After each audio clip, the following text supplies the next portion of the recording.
Yo no sé a qué te refieras, Joaquín Martínez, creo que me difamas. ¿Qué pasó ayer en la Universidad Autónoma de Aguascalientes? A ver, ya hablando con seriedad, ¿qué pasó ayer en la Universidad Autónoma de Aguascalientes? Pues nada, que se llevó a cabo uno de los foros para presentar la propuesta de trabajo de los candidatos a rector, de los que son los 5 candidatos a rector de la Universidad Autónoma de Aguascalientes. El suscrito fue como público asistente. Me senté en la 4ª fila del auditorio Pedro de Alba, sentado, callado, sin mencionar ninguna, sin hacer ninguna expresión, ninguna palabra, simplemente sentado y callado. Y en algún momento dado, a mitad del evento, un grupo de estudiantes se inconformó por mi presencia ahí. Al parecer les molestaba la presencia de una persona que estaba ahí sentada y callada, pues argumentando que ya sabes, este discurso de que es un misógino, violentador, publica cosas que no nos gustan en redes sociales, es un acosador. ¿Te acuerdas de, bueno, haciendo un poco de historia, todo este conflicto empieza hace ya casi 2 años, antes de la pandemia, prácticamente al inicio de la pandemia fue cuando pasó, que fue toda esta polémica con el feminismo por una publicación que hice en redes sociales, donde me quejaba de que estuvieran incendiando la puerta de Palacio Nacional. A razón de eso, en la universidad se me suspendió de mi cátedra y luego a la semana mágicamente también me aparecieron una supuesta denuncia de acoso. Pasó todo el semestre y cuando terminó el semestre decidieron ya no darme clases. Yo demandé y en el tribunal, en la Junta de Conciliación y Arbitraje, mágicamente negaron todo. Ni había habido ningún tipo de censura, ni ningún tipo de acusación de acoso, no había pasado nada, simplemente se había acabado mi contrato. Pero en los medios sí se manejaron otras cosas, ¿me explico? Aunque en los tribunales se dicen una cosa, públicamente se dice otra, fundamentalmente para justificar, en mi opinión, la censura. Y todo esto pues fue una bola de nieve que estuvo ahí de alguna forma en stand-by por la pandemia, y que yo me parece que dado la gravedad del tema, lo que implica la censura ideológica en una universidad, pues era un tema que tenía que retomarse con posterioridad, y las últimas semanas, meses, yo he estado retomando el tema, haciendo la denuncia pública de la cancelación de la libertad de expresión, de la diversidad de ideas, de la pluralidad de pensamiento en la universidad. Y a razón de esto yo concurrí el día de ayer al foro de candidatos a rector. Mi propósito era fundamentalmente acercarme con los candidatos, porque encontré que este fenómeno de la cancelación de la libertad de expresión es algo que está pasando en todo el mundo, y en ese sentido hay muchas universidades, particularmente en Estados Unidos, que ya han empezado a tomar políticas muy firmes de defensa de la libertad de expresión, porque ahora hay ciertas ideologías o ciertas formas de pensar que prácticamente se pontifican como si fueran un pensamiento único que todos tuviéramos que asumir, y los que nos separamos de eso automáticamente somos unos herejes, que nos convertimos en unos violentadores que deben ser perseguidos, censurados, incluso difamados. Sí, entonces el día de ayer yo lo que pretendía era acercarme con los canos al terminar el evento y proponerles, que es una propuesta que hice pública en los últimos días, que la universidad adscribiera los que se conocen como los principios de Chicago, que son los principios para la defensa de la libertad de expresión, que en 2015 instituyó la Universidad de Chicago y que están respaldados por 91 universidades de élite mundial.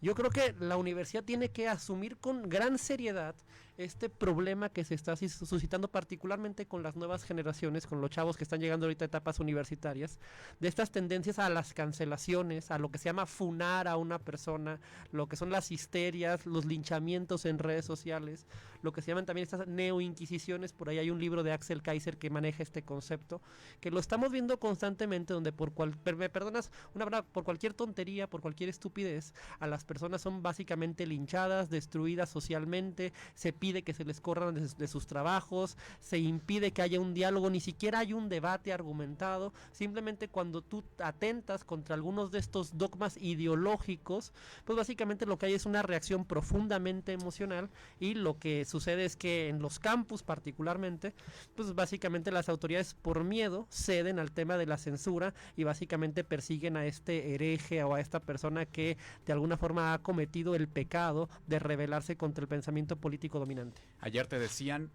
no eres bienvenido en la universidad, y te decían también, ¿qué haces aquí? Tú no eres maestro, tú no eres alumno, tú no eres miembro de esta comunidad, tú realmente no tienes que venir a escuchar a candidatos a rector porque tú no vas a votar. Bueno, yo acotaría que la razón por la que no soy miembro de la universidad es porque fui censurado por una persecución ideológica, la que acabo de describir, para empezar. Y segundo, la universidad es una universidad pública, es un espacio abierto para que todas las personas de Aguascalientes podamos concurrir a escuchar. Yo estaba escuchando el foro donde estaban presentando las propuestas de los candidatos a ocupar un cargo público que es financiado con los impuestos de todos, no nada más con las colegiaturas de los universitarios, ¿sí? En ese sentido yo creo que toda la sociedad de Aguascalientes tiene legitimidad para escuchar. Van a votar obviamente los universitarios, ¿sí? Los profesores numerarios, además los alumnos que estén registrados, pero el conjunto de la comunidad puede concurrir a escuchar y a enterarse qué es lo que está pasando en la universidad y cuáles son las propuestas que tienen los candidatos respecto de las dinámicas que se están viviendo en la institución.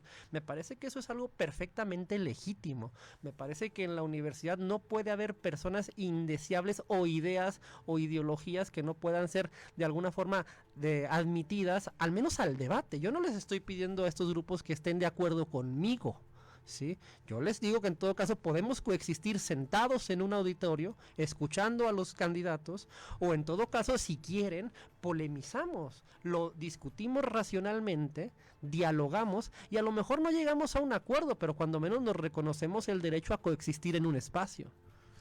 Ayer esto concluye mal, el foro se suspende.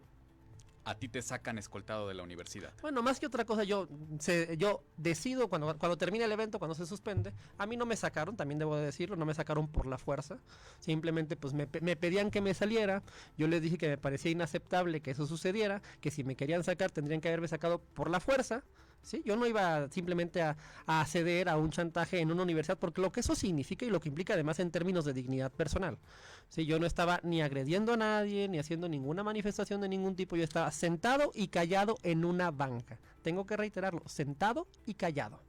¿Sí? Me parece que admitir que vengan este tipo de cancelaciones, este tipo de fenómenos, pues atenta contra la dignidad de cualquier persona y además contra el concepto mismo de lo que es una universidad donde debe de reinar la pluralidad ideológica, la tolerancia, la diversidad de ideas y el pensamiento crítico, ¿sí? Finalmente, cuando el foro se termina por cancelar, pues yo me levanto de la banca, pues ya se vació el auditorio, yo me dirijo a la salida y algunos integrantes ahí del cuerpo de seguridad amablemente ofrecen escoltarme porque podría haber algunos grupos ahí de estudiantes enardecidos en ese momento y en esa circunstancia. Eso fue lo que pasó, ¿sí?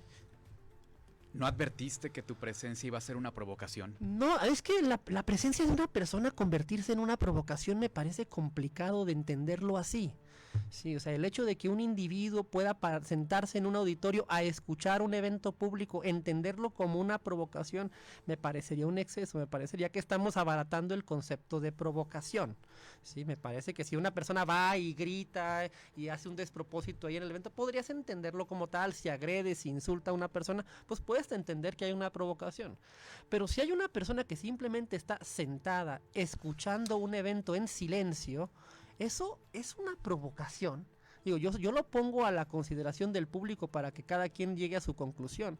Pero a mí me parece que estaríamos cayendo en una irracionalidad bastante marcada al considerar una provocación un evento de este tipo. ¿Algún candidato te respaldó no por ser tú, sino por lo que ocurrió y por lo que representa? No, yo creo que no lo percibí así. También creo que se vieron sorprendidos. Y es algo que yo los puedo entender a los maestros. O sea, sí fue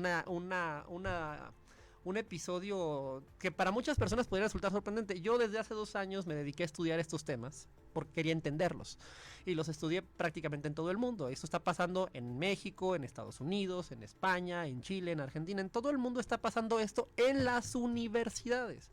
Hay una explicación que da Jonathan Haidt, un catedrático universitario de la Universidad de Nueva York, muy profunda, que tiene que ver con este caldo de cultivo entre las redes sociales y ciertas ideologías que están construyendo de alguna forma en los chavos una nueva moralidad que es complicada y que genera estas explosiones de irracionalidad emocional, que eso es muy peligrosa, ¿sí? Sobre todo linchamientos públicos, estas nuevas inquisiciones, este puritanismo moral que muchas de estas personas exhiben sin mucho pensamiento crítico de lo que implica, porque implica negar la diversidad de pensamiento, la tolerancia mínima a la existencia del otro, la diversidad de ideas, la pluralidad de las personas que pueden coexistir en un espacio que por definición está consagrado al debate abierto y a la presencia de todas las personas defendiendo todas sus ideologías. Sí, o sea, Yo, a ver, no les voy a reclamar a los maestros, pero sí les voy a llamar la atención en que es un tema que se tiene que atender. Sí, es porque no, es un tema que se va a estar presentando de forma cada vez más frecuente. Sí, y me parece que los candidatos tendrían que empezar a reflexionar en este tema. Yo entiendo que es un tema relativamente nuevo en este país, en México, en Aguascalientes, pero es un tema que está viniendo como una ola en todo el mundo. Ayer, después de que sales, se suspende. Hubo quien sintió que se hizo justicia. ¿Tú te sientes censurado? Pues yo pienso que sí es un... No, a ver, tampoco me dejé censurar, yo me quedé simplemente sentado y callado, ¿sí? Pero sí creo que es preocupante y es alarmante verlo manifestarse así. Sí, luego esto se le llama la generación de cristal, o los social justice warriors, o el movimiento woke. Hay muchas formas de llamarle este fenómeno que se está viviendo, y lo estamos viendo con mucha crudeza. Y de hecho a mí lo que me llama mucho la atención, y de hecho incluso lo publiqué, incluso antes de que pasara todo este fenómeno, la cantidad de veces que los funcionarios, de hecho he escuchado todos los foros, los he estado siguiendo, pero los funcionarios universitarios hablan constantemente de la salud mental de los jóvenes, de grandes crisis de ansiedad, de depresión en los jóvenes universitarios, ¿sí? O sea, el tema recurrente de la campaña de los 5 candidatos ha sido la salud mental de los universitarios. Y eso es preocupante, ¿sí? ¿Qué significa eso en términos de esos adolescentes, de esos jóvenes que están en formación en un espacio universitario, donde la discusión central no son los planes académicos, la discusión central no es cómo vamos a conseguir más becas, no es cómo vamos a vincularnos al mercado laboral, sino la discusión central es su salud mental y las crisis de ansiedad y depresión que están viviendo? Y es un tema generalizado y sistemático, probablemente incluso potenciado por la pandemia. Y es un tema que se tiene que abordar con gran cuidado. Sí, porque probablemente esas crisis existan y sean parte de la explicación de estos fenómenos como el que vimos ayer, de esta irracionalidad generalizada, de esta respuesta profundamente emocional, ¿sí? Que en mucho se explica por esta psicología colectiva que se está construyendo ahí y que no estamos abordando de forma crítica y racional, porque en lugar de abordar o de enfrentar el fenómeno preferimos ignorarlos o ceder de forma sistemática a cualquier chantaje por miedo a tener que enfrentar eso, que de hecho yo creo que es la explicación última de cuál es el conflicto que yo mantengo no con la universidad, con Javier Avelar. Mi crítica siempre ha sido directamente al rector. Finalmente, y no quiero sonar irónico, pero ¿qué vas a hacer? ¿Vas a acudir a la Defensoría de Derechos Universitarios? No, bueno, sería gracioso acudir a la Defensoría de Derechos Universitarios. No, yo creo que el tema ha trascendido completamente esa instancia, incluso la del rector. Yo creo que el tema está en el conjunto de la comunidad universitaria, en el conjunto de los catedráticos y maestros, e incluso en la propia Junta de Gobierno eventualmente, de que yo quiero llamar la atención a este fenómeno, ¿sí? Porque es un fenómeno real que se está viviendo en las aulas, en el campus todos los días. Ya si yo doy clases o no doy clases, regreso a dar clases, eso es una cosa secundaria. A mí me importan 2 cosas: la libertad de expresión y la diversidad de ideas en la universidad, y atender esta crisis de irracionalidad, estas depresiones, estas crisis de ansiedad que en mucho explican este ambiente tóxico de cancelación que se está viviendo en la universidad. Son, creo que, temas que hay que atender, porque esa realidad emocional que se está viviendo en la colectividad no puede negar ni puede destruir los principios esenciales de la universidad, que es la diversidad de ideas, el pensamiento crítico, la pluralidad ideológica, el debate abierto de ideas que luego pueden ser políticamente incorrectas, pero a lo mejor son verdaderas. ¿Volverás a buscar a los candidatos? ¿Volverás a entrar a la universidad? Pues hay que verlo, hay que evaluar cómo está mi agenda también, porque también hay que trabajar.